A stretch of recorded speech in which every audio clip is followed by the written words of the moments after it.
سلامونه ګرانو محصلینو، الله دې وکړي چې روغ جوړ یاستئ او لاکډاون په خیر خوشحالۍ تېرېږي. زه حفیظ الله نوریم او سبجیکټ دی زموږ کارپوریټ فاینانس. نن چې په کارپوریټ فاینانس کې زموږ کوم موضوع ده هغې ته ویلی شي کاسټ اف ډیټ. نو دا نن زموږ نننۍ موضوع ده او انشاءالله دې باندې تفصیل کې بحث کوو. نو کله چې یو کمپنی مخې ته یو پروجیکټ پروت وي او په دې کې دا څه شی کوي انویسټمنټ کوي، نو دغې دپاره دا فاینانسینګ کوي. فاینانسینګ دې سره ویریس یا مختلفې آپشنې وي، یا ډیټ فاینانسینګ کوي یا ایکویټي فاینانسینګ کوي. ایکویټي فاینانسینګ کې یا کامن سټاک ایشو کوي یا پریفرډ سټاک ایشو کوي. نو نن چې زموږ کوم کار دی نو هغه د ایکویټي فاینانسینګ سره نه دی، ابا انشاءالله بیا به بل کوم کلاس کې ایکسپلین کوو. نن زموږ کار دی څه سره؟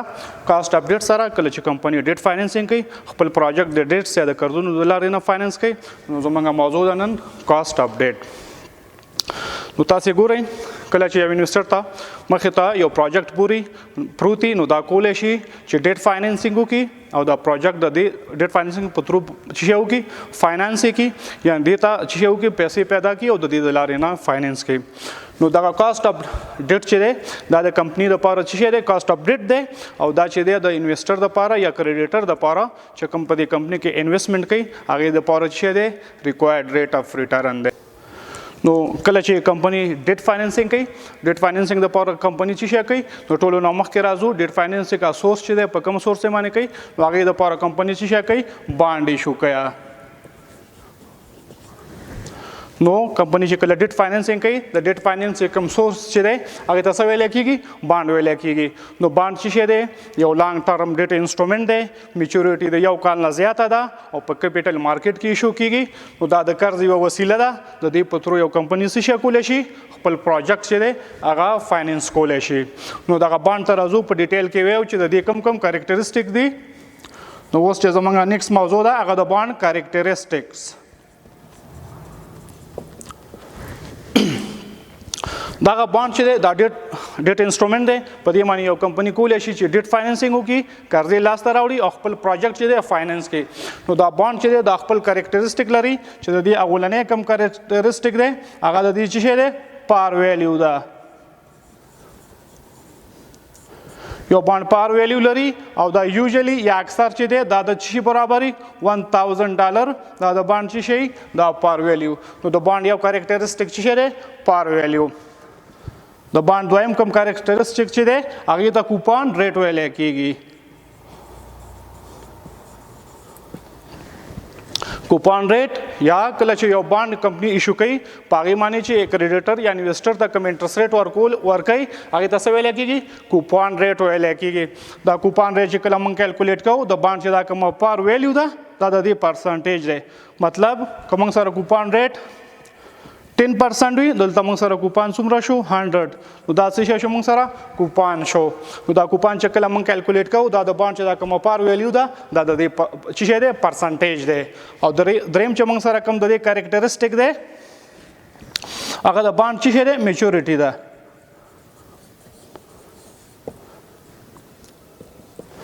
نو د بانډ دریم کریکټرسټک د هغې څه شی دی؟ د هغې میچورټي ده. د هغې میچورټي مطلب دا بانډ لایف ټایم څومره لري، د څومره وخت دپاره چې ایشو کېږي نو دې ته د بانډ میچورټي ویلی کېږي. نو چون بانډ چې دی دا ډیټ انسټرومنټ دی، میچورټي د 1 کال نه سیوای په کیپیټل مارکیټ کې ایشو کېږي، نو د دې میچورټي هم چې ده د 1 ایئر نه سیوای. ښه، اوس راځو چیز ته کوپان ریټ ته او آر ډي ته یا ریکوایرډ ریټ اف ریټرن ته. نو کله چې یو بانډ ایشو کېږي نو په هغې باندې چې دا کمپنی انویسټر یا کریډیټر ته کوم انټرسټ ریټ ورکوي دې ته کوپان ریټ ویلی کېږي. دغه کوپان ریټ چې دی دا فکس وي او تر څو چې دا بانډ میچور شوی نه هغې پورې دا نه چینج کېږي. نو په همدې وجې نه بانډ ته فکس انکم سیکیورټي هم ویلی کېږي.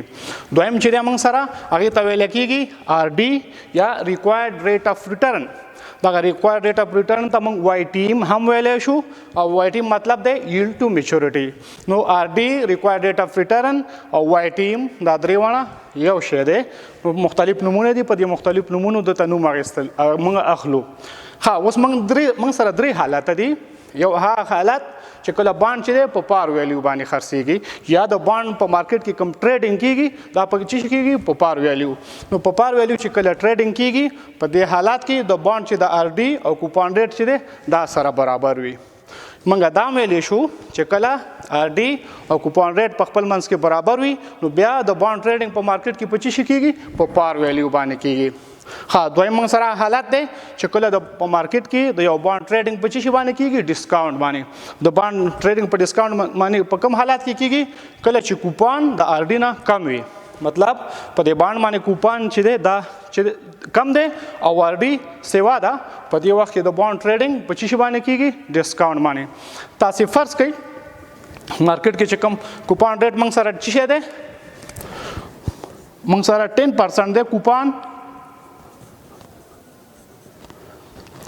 یا موږ داسې ویلی شو چې کوپان چې دی دا موږ سره څه شی دی 10% او په دغه وخت کې مارکیټ کې چې کوم انټرست ریټ دی دا مارکیټ انټرست ریټ چیش ته لاړه 15% ته یعنی 15% سیوا شو.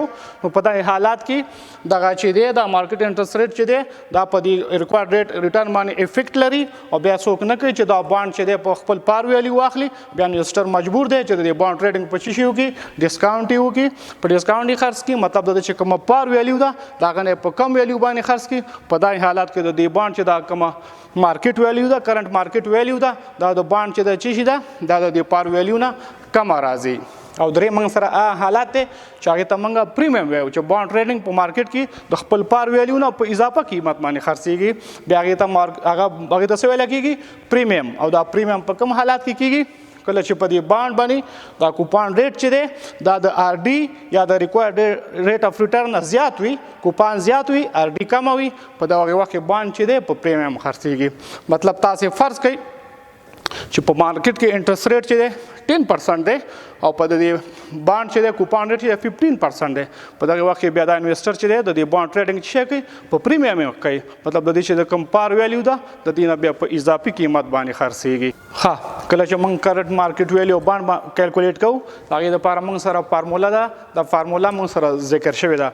نو په آی حالات کې موږ ته ډیټا راکړل شوې ده ګوره کله کله د بانډ پار ویلیو 1000 وي کوپان یې 10% وي او آر ډي په دې باندې 15% وي مطلب آر ډي سیوا دی کوپان کم دی په دې او میچورټي 5 ایئر ده او په دې حالات کې بیا چې شي موږ کوو د بانډ هغه کرنټ مارکیټ ویلیو او بانډ چې دی کیلکولیټ کوو. نو ټوله نه مخکې کوپان چې دی د بانډ د پار ویلیو چې دی د دې پرسنټیج دی موږ سره کوپان راغی 10%. نو فارموله موږ سره ده دا دوه برخې لري چې یوه برخې ته موږ ویلی شو ان ټي او دا دویمه برخه چې کوم ده دا چې کومه چې فیوچر ویلیو ده د میچورټي ویلیو ده ایم یا پار ویلیو د دې بیا موږ پریزنټ ویلیو کیلکولیټ کوو. نو موږ سره دوه په دې فارموله کې چې دي موږ سره دوه برخې دي. په اولنۍ برخه کې موږ چې دا کوپان موږ سره راکړل شوی دی د دې پریزنټ ویلیو کیلکولیټ کوو بیا په دویم حالات کې موږ سره چې دا کومه میچورټي ویلیو ده د دې پریزنټ ویلیو کیلکولیټ کوو او دواړه چې خپل منځ کې موږ ایډ کوو نو بیا موږ سره څه شی راځي د کرنټ مارکیټ ویلیو او بانډ موږ سره راځي. نو چون په دغه حالات کې چې د آر ډي چې دی دا د کوپان نه زیات دی کوپان کم دی آر ډي سیوا دی نو په دغه وخت کې به دا بانډ چې دی د دې د پار ویلیو به څه شی یا کرنټ مارکیټ ویلیو به څه شی راځي دا به ډسکاونټ باندې راځي ځکه موږ مخکې وویله چې کوپان کمی او آر ډي سیوای بیا د بانډ ټریډینګ په څه شي کېږي په مارکیټ کې بیا په ډسکاونټ کېږي. نو په دې حالات کې چې اوس موږ سره کم د بانډ کم کرنټ مارکیټ ویلیو راځي هغه به د دې پار ویلیو نه کمای مطلب که پار ویلیو 1000 وي نو اوس به دا کرنټ مارکیټ ویلیو او بانډ چې ده دا به اوس د دې نه کمه راځي. نو اوس موږ دې ته راځو چې موږ وای ټي ایم یا آر ډي یا ریکوایرډ ریټ اف ریټرن دا چې د انویسټر دپاره ریټرن دی او د کمپنی دپاره کاسټ اف ډیټ دی دا اوس موږ څنګه کیلکولیټ کوو راځو موږ سره فارموله راکړل شوې ده ډیټا هم موږ سره راکړل شوې ده. کله تاسې فرض کړئ چې یو بانډ دی چې هغه په پریمیم خرڅېږي فرض کړه تا هغې د مارکیټ د هغې پار ویلیو چې ده 1000 ده خو هغه په مارکیټ کې په پریمیم خرڅېږي په 1400. تاسې ګورئ ډیټا ټوله درته راکړل شوې ده پار ویلیو چې فرض کړه یو بانډ چې د هغه څه ده 1000 د هغې مارکیټ ویلیو ده اوس په پریمیم خرڅېږي 1400 او میچورټي چې د 15 کاله ده او کوپان ریټ په دې باندې 10% ده. په دغه حالات کې موږ پار ویلیو اول چې دا کوپان کیلکولیټ کوو نو فارموله دا ده دا موږ سره راغی 100 او په دای حالات کې وي تاسو په دې باندې باندې سو کې ار ډي یا ریکوایرډ ریټ اف ریټرن کیلکولیټ کړئ نو فارمولا موږ سره راکړ شوی دا د کرنٹ مارکیټ ویلیو چې دا څومره ده دا 1400 کوپان چې ده 100 ده او 1 پلس ار ډي دا انټرست فیکټر ده د دې پاور موږ 5 اخلو او بیا موږ سره چې دا باندې کوم پار ویلیو ده هغه چې ده 1000 او بیا په انټرست فیکټر باندې ډیوایډ کوو نو موږ دلته څه کوو موږ سره ټوله ډیټا راکړه شوې ده اوس په دې حالات کې موږ ار ډي کیلکولیټ کوو یا ریکوایرډ ریټ اف ریټرن کیلکولیټ کوو نو ریکوایرډ ریټ اف ریټرن د کیلکولیشن لپاره مختلفې طریقې استعمالېږي نو که دلته موږ د ار ډي خپل یو انټرست ریټ پټ کړو نو دې ته ویل کېږي ټرایل اینډ ایرر میتھډ بار بار موږ ټرای کوو تر څو زموږ د رایټ هینډ سایډ د لیفټ هینډ سایډ برابر شي نو دې ته ټرایل اینډ ایرر میتھډ وي دا ډیر زیات ټایم کنزیومینګ دی وخت نیسي نو بل طریقې بیا چې دا موږ یا انټرپولیشن کوو یا فاینانشل کیلکولیټر استعمالو د دې لپاره تر څو موږ د ار ډي ریکوایرډ ریټ اف ریټرن یا دې ته موږ وای ټیم هم ویلی شو چې دا وای ټیم کیلکولیټ کو نو موږ سره فاینانشل کیلکولیټر کې سمپل دغه آپشن یې راکړي دي که دا ان موږ 5 ونیسو دا پریزنټ ویلیو موږ 1400 ماینس ونیسو او پی ایم ټي یا دې باندې چې کوم کوفان راځي هغه 100 ونیسو او فیوچر ویلیو 1000 ونیسو او هلته بیا فاینانشل کیلکولیټر کې یو آپشن راکړی دی چې آی ډیوایډډ بای واي آر دلته به سمپل موږ سره آر ډي کیلکولیټ شي او دا آر ډي چې دی دا به د کمپنۍ لپاره څه شی وي یو کاست اپډیټ وي او د انویسټر د لپاره به څه شی وي ریکوایرډ ریټ اف ریټرن به وي ها ګرانه څنګه چې موږ وویل چې کله یو بانډ باندې یو کمپنۍ انټرست ریټ ورکوي نو دا د کمپنۍ د لپاره کاست اپډیټ دی او د انویسټر د لپاره چې دی ریکوایرډ ریټ اف ریټرن دی نو اوس هغه فیکټر ویو چې هغه په دې ریکوایرډ ریټ اف ریټرن باندې افیکټ لري یا اغیز پې لري نو یا دا ریکوایرډ ریټ اف ریټرن هغې فیکټرو سره انکریز کیږي نو د هغې نه ټولو نه مخکې یو فیکټر چې موږ سره دی ریل فری ریټ اف ریټرن دی مطلب موږ سره چې ګورنمنټ کوم دا ټریجري بانډونه ایشو کوي په دې باندې ریسک نشته دا ریسک لیست دي نو کله چې انویسټر خپل ریکوایرډ ریټ اف ریټرن غواړي نو سٹارټ د کم ځای نه اخلي نو دا ټریجري بانډونه چې دي په دې باندې چې کوم انټرست ریټ دی دا دې باندې ریسک نشته نو دا د خپل ابتدا د اغیزه نه کوي نو چې څومره فری ریټ اف ریټرن سیوا وي هغومره د انویسټر دا ریکوایرډ ریټ اف ریټرن یا چې شي کاست اپډیټ انکریز کیږي دویم چې ورسره کم دی چې په کم فیکټر دی چې هغه په ریکوایرډ ریټ اف ریټرن باندې افیکټ لري هغې ته څه ویلی کېږي لیکویډیټي پریمیم ویلی کېږي مطلب چې کله دا انویسټر انویسټمنټ کوي نو څومره چې د هغې بانډ میچورټي سیوا وي هغومره د دې لیکویډیټي کمه وي نو دې لپاره انویسټر بیا چې شی کوي لیکویډیټي پریمیم غواړي نو چې څومره لیکویډیټي پریمیم سیوا کېږي هغومره د بانډ چې دا ریکوایرډ ریټ اف ریټرن دی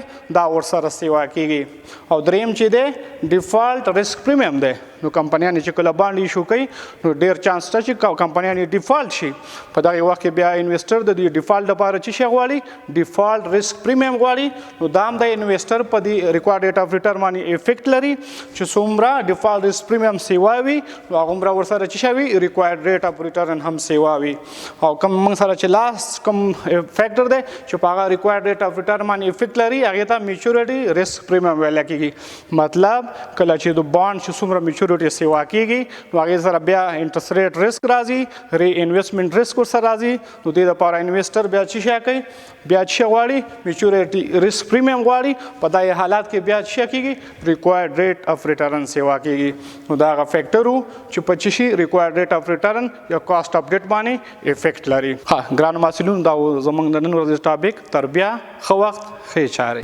التقوا د یو ډاډمن راتلونکي پر لور